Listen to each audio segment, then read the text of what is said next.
اگه میشه اصلا رگی که بسته است اونم به صورت ژنتیکی بتونه خودش باز شه.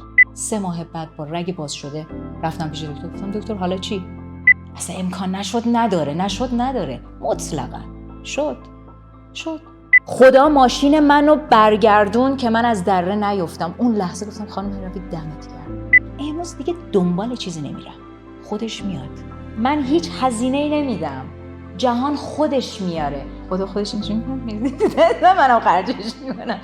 دوره جزیره گنج شاهکار اگر لمسش کنی دیگه موفقیت داره برام عادت میشه. تقریباً 2 ساله که با مجموعه خانم هروی آشنا شدم.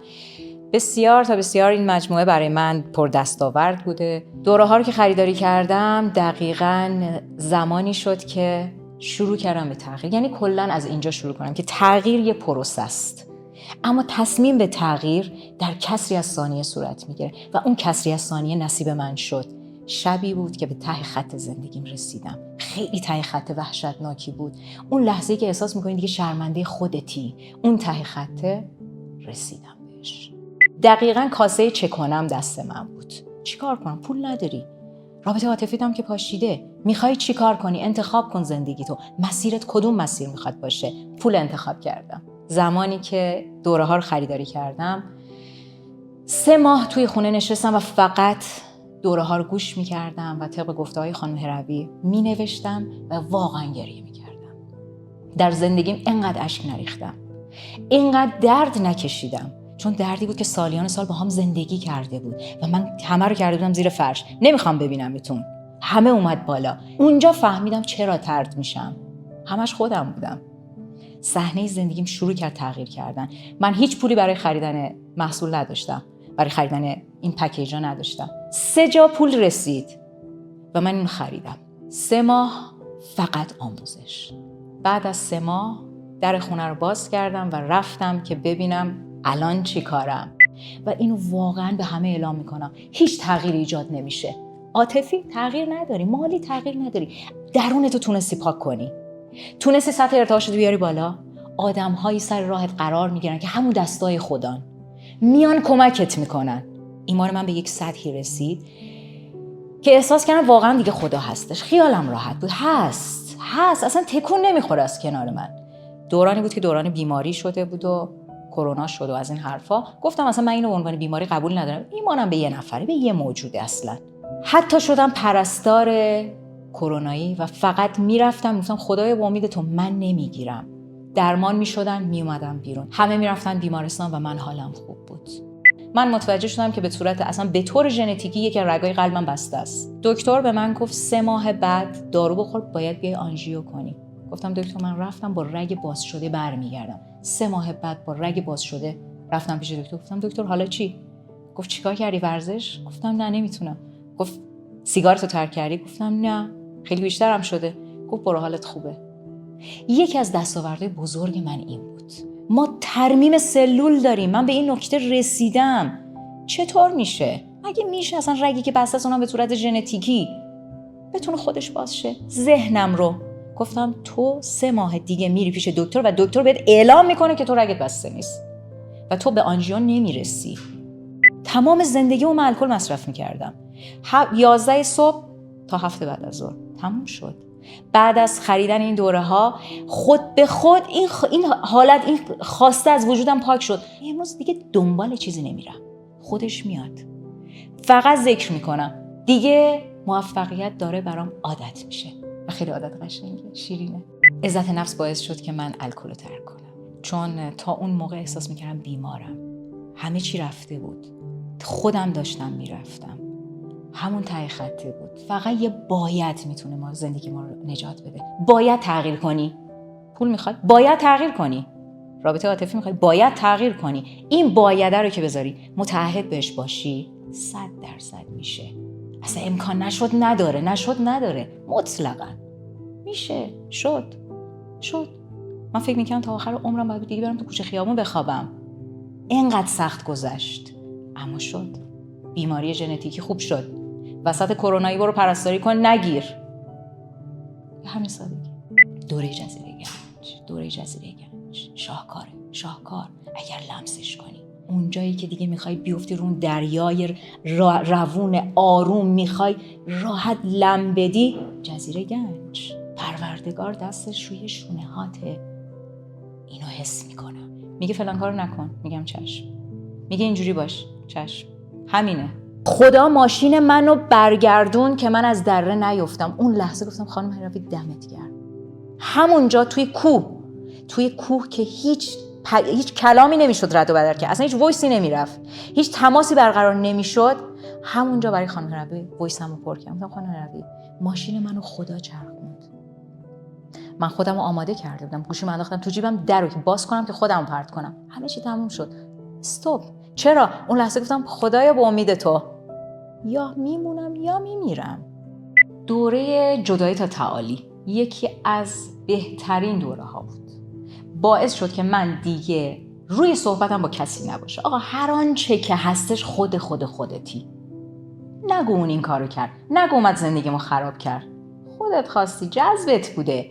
و باعث شد که من اطرافیانم رو ببخشم.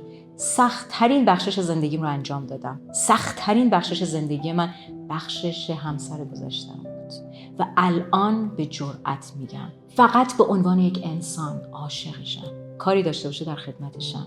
و اون عوض شد. زندگیامون جداست.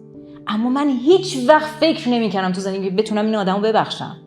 ولی الان وقتی زنگ میزنم میگم سلام عزیزم، حالت خوبه؟ باور نکردنی بود برای من این موضوع. فرزندان من کلاً من رو به عنوان یک مادر بی‌کفایت می‌دیدن و همیشه بچه‌های من نگران من بودن و من از اینکه اونها نگران منن ناراحت بودم، چون به هر حال مقام مادری داریم، مقام فرزندی داریم. اما عوض شد همه چی تغییر کرد.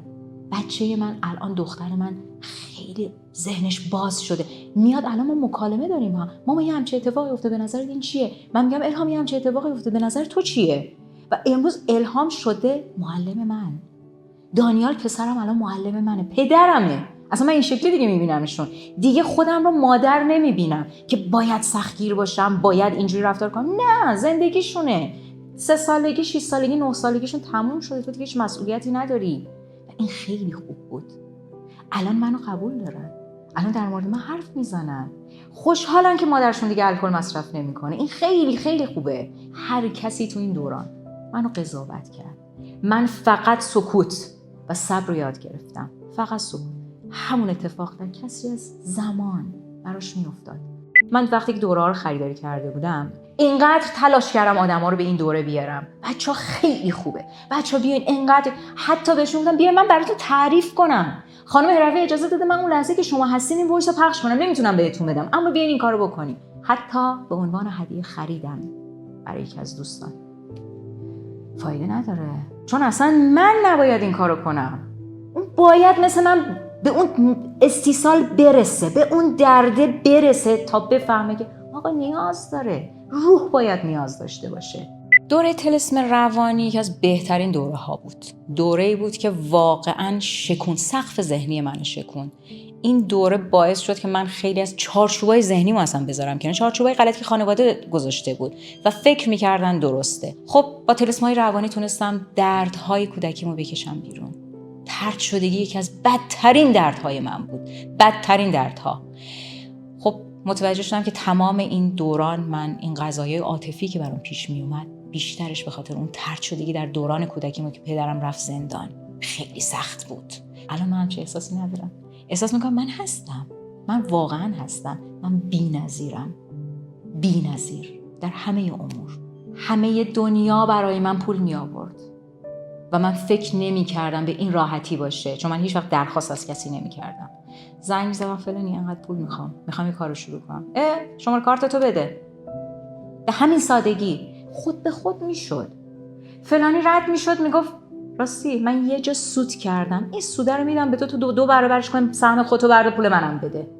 همه چی دست به دست هم میداد، مسائل مالی حل شد. و میگم من صفر شده بودم.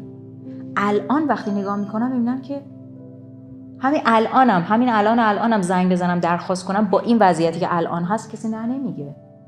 نمیدونم چرا. من به محض اینکه وارد سیستم جدیدم شدم اصلا فروش بلد نبودم. هفته اول، هفته دوم شروع کردم به کار کردم. گفتم میشه. رفتم و چالش هایی که تو ذهنه، ترسش فقط تو ذهنه، به محض اینکه انجامش میدی تموم کارش. میرفتم انجام میدم و تموم میشد. بعدی که میومد گفتم اون انجام دادی، اینم انجام بده، برس. 1 هفته که گذشته بود من اینا رو یاد گرفتم، یعنی اولین تجربه کارم هم بود. اصلا وقتی که یاد گرفتم لیدرم اومد گفت که میخوای مقام بگیری؟ گفتم که چی هست؟ گفت یه رنگ این شکلی اون شکلی. گفتم که حالا بریم ببینیم میتونیم بگیریم. میگم با هیچی. شاید باورتون نشه پول قرض کردم و خیلی سریع، یعنی صبح خواستم شب به دستم رسید. 2 هفته مونده بود پایان ماه، من مقاممو گرفتم، اولین مقامو گرفتم، پولو پس دادم و سرمایه رو شروع کردم. یعنی از اینجا شروع شد. ماه دوم مقام دومو گرفتم. ماه سوم یه افول داشتم، به خاطر اینکه دقیقاً ذهنمو بردم تو حاشیه که عیده، حالا برو گشتی هم بزن، حالا کسی نیست. اشتباه بود اما خوب بود. چرا؟ منو درگیر چالش اردیبهشت ماه کرد. من 2 تا مقام یه جا گرفتم. خیلی دویدم، یعنی رنگ اول دویدم تا نیمه ماه زدم، رنگ دوم 30 ماه دیدم نرسیدم. گفتم حتما این خیریتی توشه، این تنها اعتقاد من، این خیریتی توشه. من متوجه شدم که ماه 31 روزه است، من 1 روز فرصت دارم. از 7:30 فردا شروع کردم، 3 بعد از ظهر گرفتمش. یعنی فروردین رو هم جبران کردم. چرا؟ اون چالش خیلی خوب بود، دقیقاً شد آجر زیر پام، قدمو بلندتر کرد. من هیچ هزینه‌ای نمیدم، جهان خودش میاره. خودش اینجوری میکنه، منم خرجش میکنم. بعد مسافرتام من پول نمیدم. توصیه من به دوستان اینه: دوره ها رو وقتی خریداری میکنی، هر چقدر که احساس میکنی دیگه توان گوش دادن نداری، گوش کن و بنویس. نوشتن خیلی بهمون کمک میکنه. چرا؟ من یه موضوع رو شاید 10 بار نوشتم، 5 بار گوش کردم، 10 بار نوشتم. موضوع بعدی از توش اومد بیرون. 1 بار برای همیشه عوض شو. 1 بار برای همیشه یه باید تو زندگیت بذار و به همون یه دونه متعهد باش، نه بیشتر. زحمت نکشید. آقا تعهدتون این باشه: من باید جهانم تغییر کنه. انقدر این وایس ها رو باید گوش کنیم، انقدر رو گوش کنیم. هر دفعه گوش میکنیم میگم من اینجاشو نشنیده بودم، واقعا اینه ها. گفتم من چرا اینجا رو نشنیده بودم؟ چرا؟ بر اساس نیازم شنیدم. چقدر شایسته ای؟ چقدر میخوای؟ امروز 1 بار گوش کردی؟ شایستگی در حد 1 باره. خسته نشین، به هیچ عنوان خسته نشید.